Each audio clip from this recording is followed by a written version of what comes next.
شهروند تاجیکستان کمالجان کلانوف که قریب 20 سال را در محبس روسیه پشت سر کرده، روز 18 سپتامبر سال 2023 در روزی که باید آزاد میشد، از محبس سکونتی رقم 19 واقع در شهرک مرکو ولایت ایرکوتسک فرار کرده است. در مرکز مطبوعات خدمات زندانهای ولایت ایرکوتسک به خبرگزاری روسی تاس گفتند که کمالجان کلانوف را تحت جستجو قرار دادند. 18 سپتامبر سال 2023 در محبس سکونتی نزد محبس رقم 19 معاین کرده شد که یک محبوس سال تولدش 1974 حضور ندارد. امروز روزی از محبس آزاد شدن او بود. برای فرار به او تا 4 سال دیگر زندان تهدید میکند. خبر دادند در اداره زندانهای ولایت ایرکوتسک بنا به شرح این اداره در محبس سکونتی محبوسان را بدون پاسبان نگاه می‌دارند و آنها در داخل محبس سکونتی آزادانه رها میکنند و با اجازت ماموریت میتوانند به بیرون از محبس ولی تنها در دایره شهرک هم بدون پاسبان بروند. کمالجان کلانوف یک روز قبل برای رفتن به بیرون اجازت گرفته است و می بایست در ظرف 24 ساعت برمیگشت، ولی با وجود گذشتن مهلت نیایی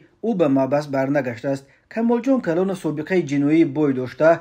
او را بار اول در سالهای 90 با جرم تشکیل گروه متشکلانه جنایی و فرزندخواندگی غیر قانونی زندانی کردند. کلانوف سال 1997 از زندان آزاد شد، ولی الکی در سال 2003 او را با جرم‌های سنگین‌تر کشتار، غارتگری و طمع‌جویی به 22 سال زندان محکوم کردند. روز 18 سپتامبر کلانوف را باید پیش از مهلت آزاد می‌کردند. معلوم نیست که بعد بیرون رفتن با او چه شده است، ولی یک از مقامات این است که شاید او از این می‌ترسد که بعد رهایی به تاجیکستان اخراجش می‌کنند. مقامات روسیه همه محبوسان خارجی را بعد به پایان رسیدن مهلت حکمشان اخراج میکنند. حادثه دیگر این است که مثل بسیاری از محبوسان دیگر سابقه دار، کمالجان کلانوف در این 20 سال به محیط محبس از جمله به اینکه سرپناه بالای سر ندارد و خوراک و پوشاکش هم تامین کرده می شود عادت کرده است و شاید آزاد شدن نمیخواهد. بنا به آمار اداره فدرالی زندانهای روسیه تا 1 ینور سال 2020